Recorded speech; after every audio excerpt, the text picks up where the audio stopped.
और जब तक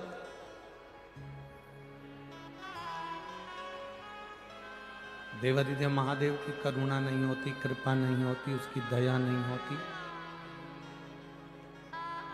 एक कदम भी हम भगवान की ओर नहीं जा सकते। कई लोग कहते हैं गुरुजी कलयुग चल रहा है, घोर कलयुग चल रहा है, यहां कोई किसी का मीत नहीं।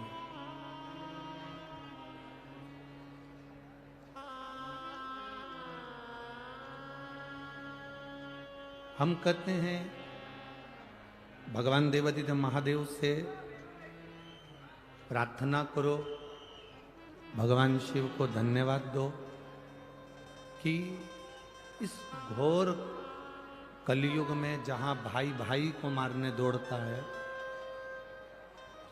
सास बहू बहू सास का संबंध ठीक नहीं रह पाता है, पति पत्नी भी श्रेष्ठता से नहीं रह रहे हैं, बच्चे अपने माता पिता से, माता पिता अपने बच्चों से श्रेष्ठता से नहीं रह रहे हैं। ऐसे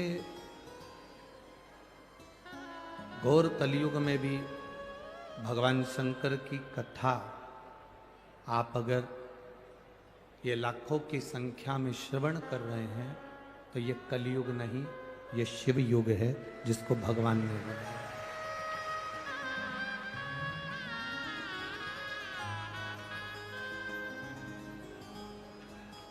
हमारे शरीर में एक हृदय,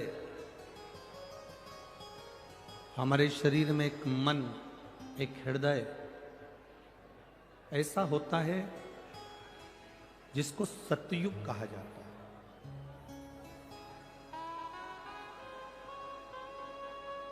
क्योंकि हम उसमें सत्य का निवास करते हैं। शिव महापुराण की कथा एक बड़ी सुंदर बात कहती है कि अगर हमें कहीं दूसरी जगह झांकने का मौका मिले तो हमें कलयुग में नहीं झांकना।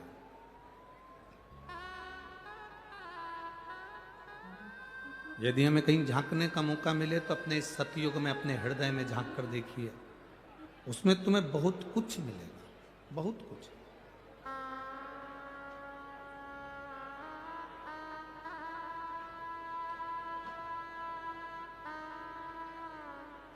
जब अपने हृदय में, अपने चित्त में, अपने मन में हम झांकेंगे, अपने हृदय में हम झांक कर देखेंगे तो उसमें हमारा अपना खुद का एक आईना नजर आए।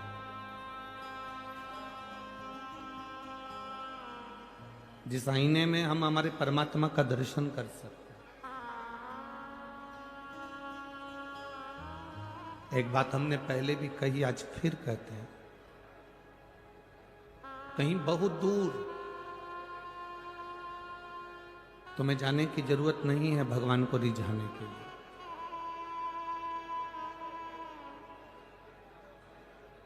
अगर जाना ही है तो अपने भीतर कभी एकांत में बैठकर, आपको जैसे मथुरा कोसी की कथा में कहा था, एकांतेश्वर महादेव।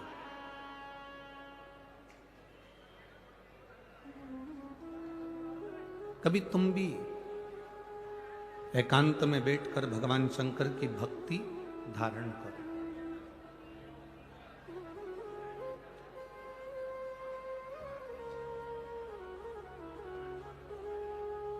दो चीजें बड़ी कारगर होती है। केवल मात्र 2 हफ्ते भी हम उसको अगर दृढ़ता से कर लेते हैं तो मेरे शंकर की कृपा हम पा लेते हैं। 2 चीजें कारगर, एक बिना कपट के, बिना छल के, बिना दिखावे के, बिना बेईमानी के, बिना लोभ के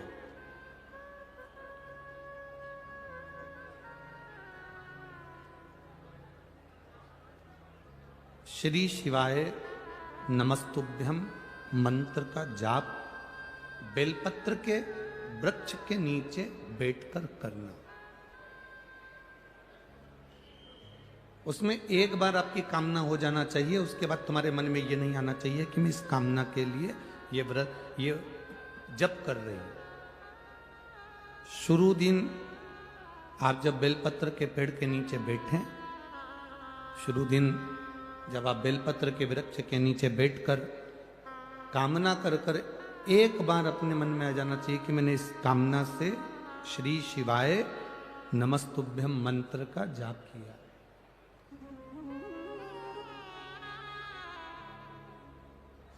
और दूसरे नंबर पर है, जब बेलपत्र का पेड़ कहीं सूख गया हो और किसी किसी के यहां पर बेलपत्र का वृक्ष जब सूख जाता है तो उस वृक्ष को लोग निकाल देते हैं, तोड़ देते हैं, काट देते हैं, निकाल देते हैं।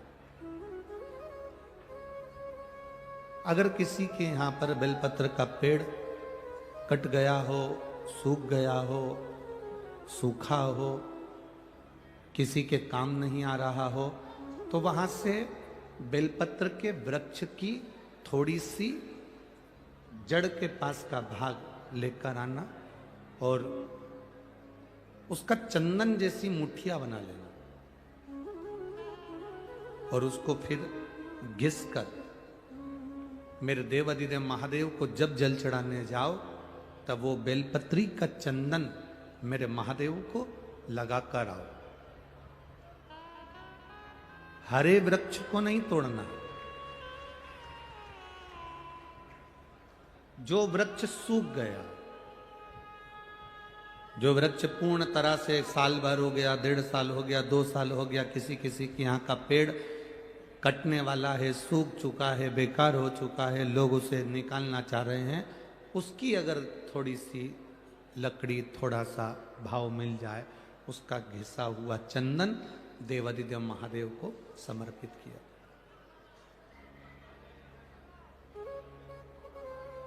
हरे वृक्ष की लकड़ी को नहीं। तुम अगर हरे वृक्ष की लकड़ी को काट कर लिया है, तोड़ कर लिया है, फिर उसको सुखा लिया, सुखाकर तुमने चंदन बनाया, वो श्रेष्ठ नहीं होगा, उसका कोई महत्व नहीं होगा, उसकी कोई मूलता नहीं। शिव महापुराण की कथा तो यहां तक कहती है कि हरे वृक्ष में से जब हम पत्तियां तोड़ते हैं तो उसकी डाली कभी नहीं टूटना चाहिए। वृक्ष में से केवल पत्ती तोड़ो पर डाली ना तोड़ो। फूल में से, फूल के पौधे में से, पुष्प की डाली में से पुष्प तोड़ो पर उसकी डाली कभी मत तोड़ो। तुलसी मां, तुलसी का दल तोड़ो पर डाली कभी नहीं। आंवले के वृक्ष के आंवले तोड़ो पर आंवले की डाली कभी ना तोड़ो। पीपल के वृक्ष के पत्ते तोड़ लो पर पीपल की डाली कभी ना तोड़ो। शमी के वृक्ष के पत्ते तोड़ लो पर शमी के वृक्ष की डाली नहीं तोड़ना चाहिए। कारण क्या होता है? 84 लाख मनुष्य की योनियां हैं और 84 लाख योनियों में से 20 लाख योनि पेड़ पौधे की है। वृक्ष, दुर्वा, पत्तियां, डालियां, ये जितने संपूर्ण ब्रह्मांड में जितने तुम्हें पौधे नजर आते हैं, चाहे वो जल के अंदर नजर आए, थल के अंदर नजर आए, गमले में नजर आए, जैसे तुम्हें पौधे का दर्शन हो रहा है, 20 लाख योनि वृक्ष की है। 20 लाख की। अब 84 लाख में से 20 लाख योनि तो वृक्ष की है। शिव महापुराण की कथा कहती है, हम फूल तोड़ते समय अगर डाली तोड़ देते हैं, हम पत्तियां तोड़ते समय वृक्ष की डालियां तोड़ देते हैं, तो 84 लाख योनि में से 20 लाख योनि वृक्ष की है और वो योनियां हमको भुगतना पड़ती है। इसलिए केवल पत्तियां तोड़ो। आपको पत्ती की जरूरत है, बेलपत्र की जरूरत है। ये बेलपत्र की आपको जरूरत है, अब बेलपत्र तोड़िए, डाली ना तोड़ना। फूल की जरूरत है, फूल तोड़िए, उसकी डालियां ना तोड़िए।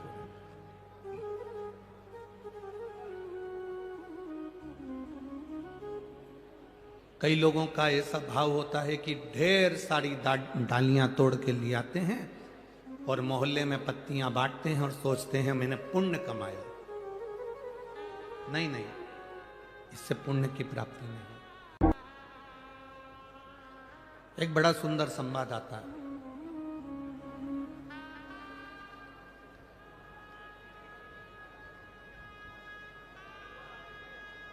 कुर्म पुराण का। एक गिद्ध जंगल में रह रहा है और उस गिद्ध का पूरा परिवार जंगल के अंदर है।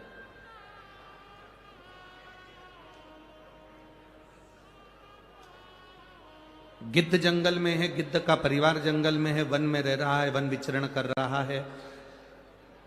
अब गिद्ध करता क्या है? उसका तो काम एक ही है, मांस नोचना, मांस को खाना।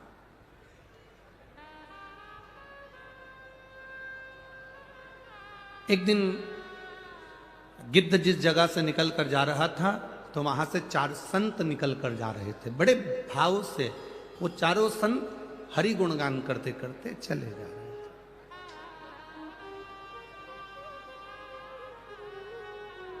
भगवान का भजन करते करते, प्रभु का नाम लेते लेते चले जा रहे। संत तो संत है, जहां से निकलता है वो सुगंध फैलाता हुआ जाता है।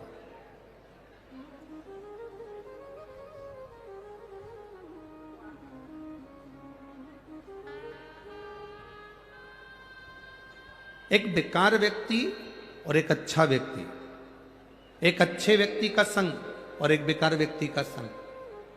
बेकार व्यक्ति का संग नाली के कीचड़ के समान होता है। अगर नाली के कीचड़ को नहीं हिलाओगे, तुम सोचो कि ये बदबू नहीं मारेगा, तो भी वो नाली का कीचड़ उसके पास बैठे रहोगे तो वो बदबू मारेगा ही। और अच्छे व्यक्ति का संग इत्र की तरह होता है, वो जहां से लगा कर जाएगा उसके पास वाले को सुगंध जरूर देता हुआ जाएगा। उसके पास वाले को सुगंध जरूर देगा। अब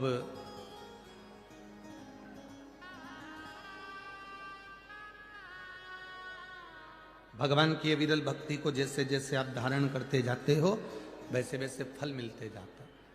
अभी एक भैया एक बेटी को लेकर यहाँ आए थे, आप लोग दर्शन करे थे।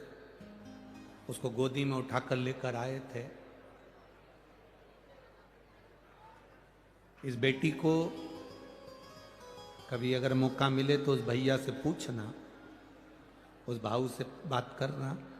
इस बेटी को लेकर वो सीहोर भी आए थे। जिस समय इस बेटी को लेकर सीहोर आए थे तब डॉक्टर ने इसको मरने की कतार पर छोड़ दिया था और कह दिया था कि ये, डॉक्टर ने कहा था कि ये अब मरने की कतार पर है, अब ये इसमें प्राण नहीं है। कई महीनों तक इस लड़की ने भोजन नहीं किया था। कई महीनों तक इस बेटी ने अन्न का दाना इसके मुंह में नहीं गया था, पानी भी नहीं पी पाती थी। आज वो बेटी को यहाँ प्रणाम करने के लिए इसलिए लेकर आए क्योंकि वो बेटी अब पानी भी पीने लगी है और भोजन भी करने लगी है, इसलिए उसको यहाँ लेकर आए।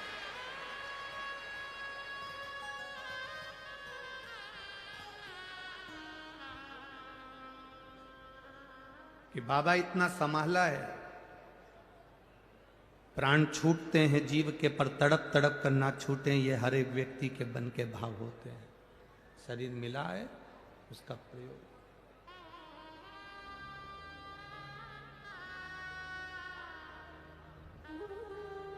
पहले पूरी की पूरी लेटी रहती थी, शुद्ध नहीं थी, देखती नहीं थी। अब वो कह रहे थे कि इसमें थोड़ा ज्ञान आया, अब समझने लगी है, देखने लगी है और सब उसके मन का भाव भी जानती है।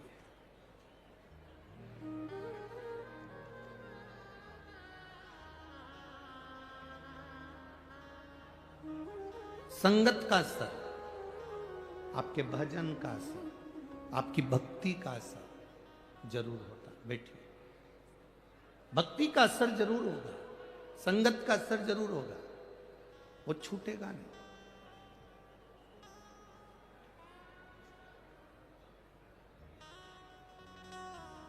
शिव कथा कह रही है कि गिद्ध ने 4 संतों को जाते हुए देखा तो वो भजन करते करते जा रहे थे, स्मरण करते करते जा रहे,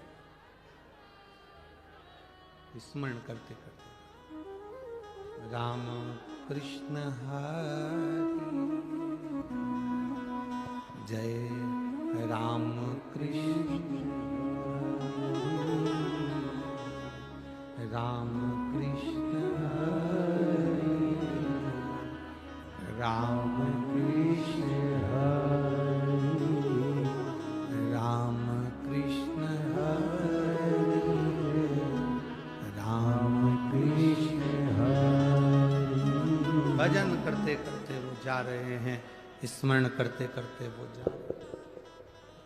अब गिद्ध को लगा कि संत जा रहे हैं तो क्यों ना थोड़ा सा ये क्या बात करते करते जा रहे हैं, मैं जाऊं इनकी सुनते सुनते।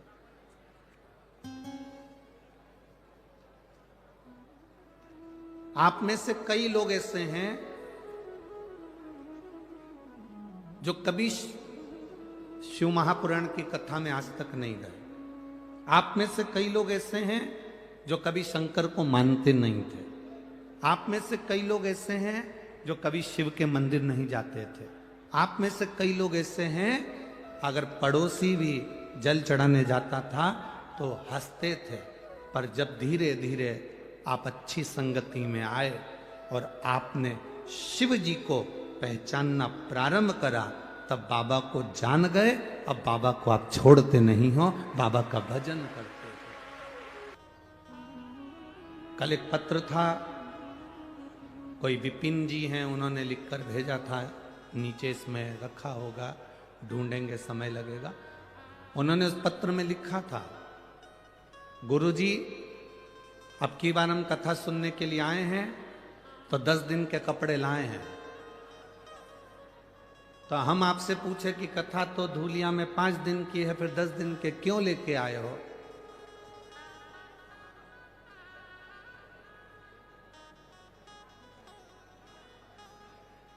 आगे कहां की तैयारी है ये देख लो। हम तो बोले ही नहीं। 10 दिन के कपड़े लेकर आए, 5 दिन कार्तिक महीने में यहां सुनेंगे, 5 दिन कार्तिक के महीने में 21 तारीख से लेकर 25 तारीख तक नासिक में कार्तिक के विराम पर पचवीगन में विराम के 5 दिन का आनंद लेते हुए देव दीपावली शिव महापुराण की कथा 2 बजे से 5 बजे तक नासिक में श्रवण कर लेंगे।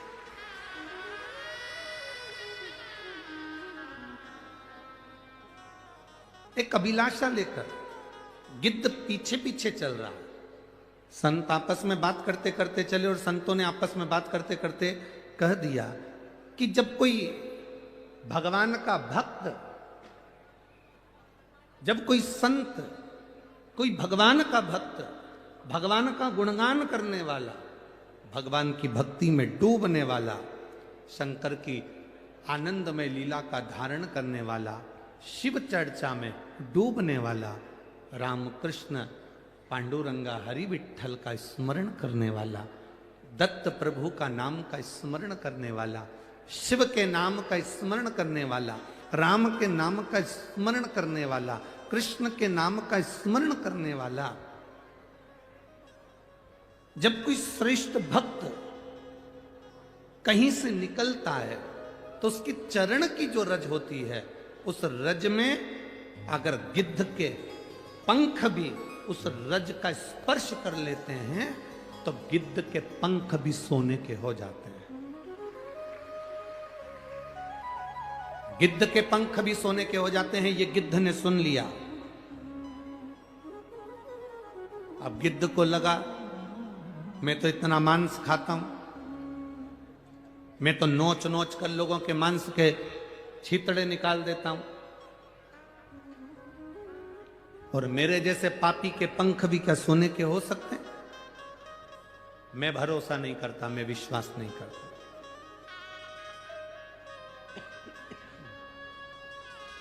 ये मेरा भरोसा नहीं है, ये मेरा विश्वास नहीं।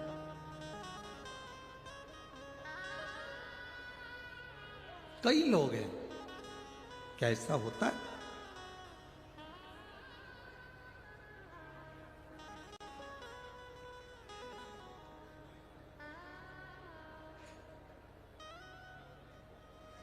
एक बात आपसे पूछें, जिसका लीवर और जिसकी किडनी, कभी डॉक्टर से पूछना, जिसका लीवर जिसकी किडनी पूरी खराब हो चुकी हो, एकदम समाप्त हो चुकी हो, या जिसका आधा दिल ही नहीं हो, आधा हृदय ही नहीं हो,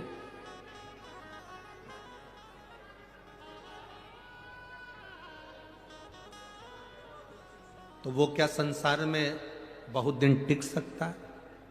बहुत दिन रह सकता है?